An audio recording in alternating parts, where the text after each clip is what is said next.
Não só a vitória no estádio Beira-Rio neste domingão aí, meio manhã, meio início de tarde, mas a consolidação da vaga na Copa Libertadores que interessa para o Internacional. Vamos falar sobre isso? Então fica comigo depois da vinheta.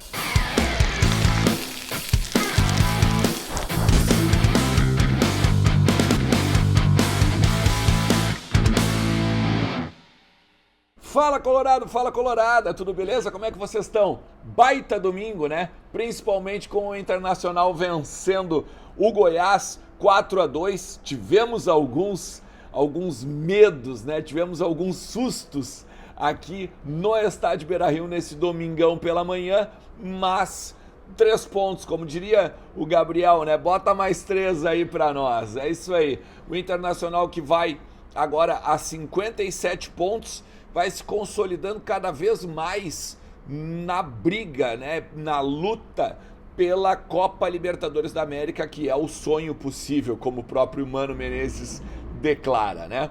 Vamos falar sobre isso, vamos falar também que tem possibilidade da KTO te botar um dinheirinho no bolso a partir da tarde agora. A partir das 4 horas tem um monte de jogos pelo Campeonato Brasileiro, sem contar as ligas europeias, sem contar depois, agora durante a semana, Copa do Brasil. Gente, tem tanta oportunidade, tanto faz o seguinte, entra lá em kto.com, utiliza o cupom Ernest e ganha 20% de free bet para tu brincar aqui, conhecer as odds, aprender como é que funciona tudo, beleza? Vamos lá. O Inter teve alguns sustos, né? O Pedro Raul mostrando que está em grande fase, fez gol de pênalti, depois fez gol também com bola parada, a bola rolando, né? Com bola em movimento, em campo. Mas tem algumas coisas que a gente pode falar do Internacional. O Mano, ele vai pro jogo sem um primeiro volante, né? Ele explica isso na coletiva dizendo o seguinte: eu não quis botar um cara centralizado porque o Goiás não jogava com articuladores, jogava com meias mais abertos. Por isso que a gente não jogou com o Lisieiro. Depois, no meio do jogo, quando a coisa começou a engrossar e eles começaram a jogar mais pelo meio, o Lisieiro entrou e pelo menos na minha avaliação, o Lisieiro com o Johnny mudaram o meio-campo do Internacional, porque daí o Alan Patrick pode trabalhar um pouco mais. Depois entrou também o Wanderson, que foi muito bem. A bola começou a rodar mais e andar com mais velocidade dentro do meio, principalmente porque o Johnny sabe fazer a bola saída, sabe fazer também aquela segunda bola, né? Ganha do Lisieiro e aí entrega para quem sabe, para o Depena, para o volante e para os demais que estão no ataque. Então eu acho que nesse sentido o Inter melhorou muito. A zaga, depois de muito tempo, ela foi vazada, né? O Kehler estava quase 300 minutos sem sofrer gol, sofreu esses dois, ainda que o Kehler, olha, fez defesas importantíssimas e, inclusive, foi um destaque da partida, né?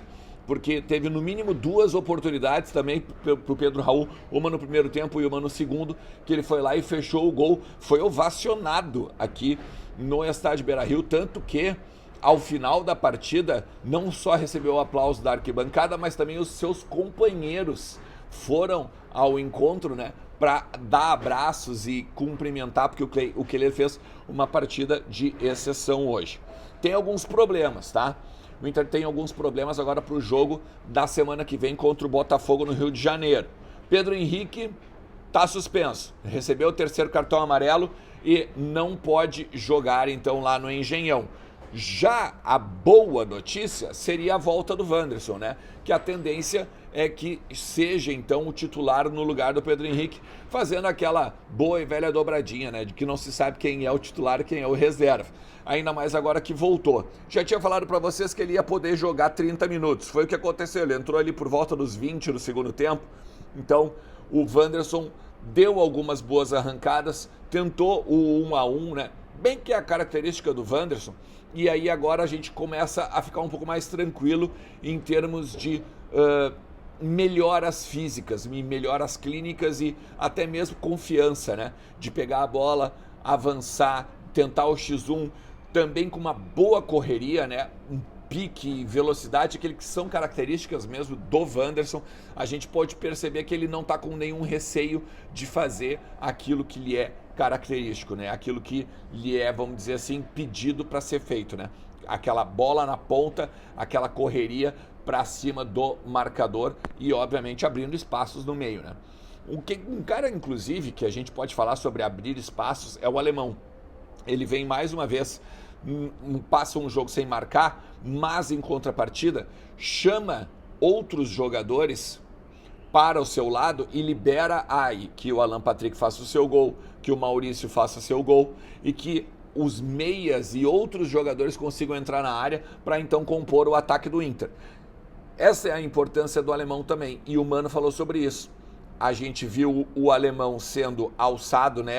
Meu Deus, o novo protagonista do Inter e o Bam Bam Bam, vamos dizer assim, do Brasil, né? Fazendo, claro, seus gols e a sua participação importantíssima dentro da sequência do Inter no Campeonato Brasileiro, mas agora, sem marcar já há um tempo, começa a ficar mais visado, não só visado no sentido de tá precisando marcar, né? Tá com aquele jejum, mas visado pelos companheiros, pelos rivais, pelos adversários, que começam a estudar ele, que começam a entender como ele joga e como funciona o alemão, para então anular o jogador. Essa que tá a importância, né?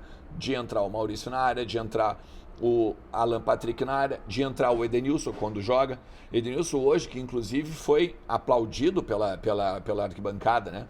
Começou um início de vaia, mas depois o torcedor logo refez a vaia para o aplauso. O estádio praticamente todo, né, aplaudiu o Edenilson quando ele foi entrar no jogo juntamente ao lado do Wanderson.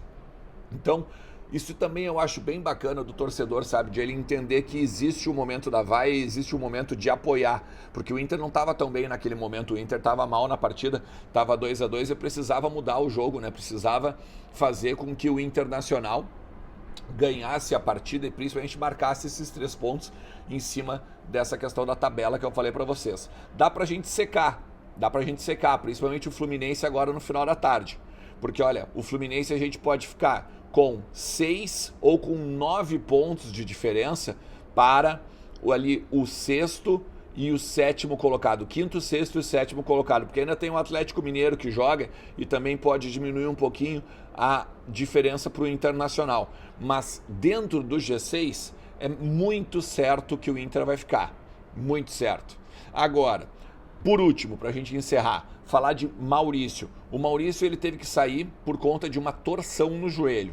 Ele falou numa entrevista depois na zona mista ao final do jogo que ele sentiu torcer, tá com dores, tá com dificuldade de caminhar, tá dando uma mancada, não claro como o Gabriel, né, que saiu do Beira-Rio não só com muletas, mas em cadeira de rodas, tá?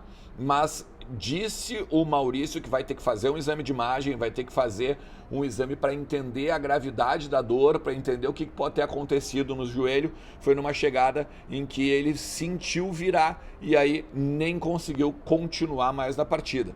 É outra questão que o Inter tem que ver agora ao longo da semana. Por sorte, tem uma semana inteira, né, pela frente, tem a semana cheia para trabalhar, porque no meio da semana tem a Copa do Brasil, então não tem jogo. Então tem esta semana ainda para trabalhar inteira, a outra semana inteira para trabalhar também. E depois fica jogo quarta e domingo, a coisa vai pegar, o bicho vai pegar com certeza agora para esse final de temporada. A gente vai seguir aqui no meu canal, dando informação para vocês, trazendo conteúdo, falando sobre o Internacional e os bastidores. Por isso que eu sempre te peço, deixa teu like, te inscreve e vem junto pra gente continuar falando aqui do Colorado. Valeu? Um forte abraço! Tchau!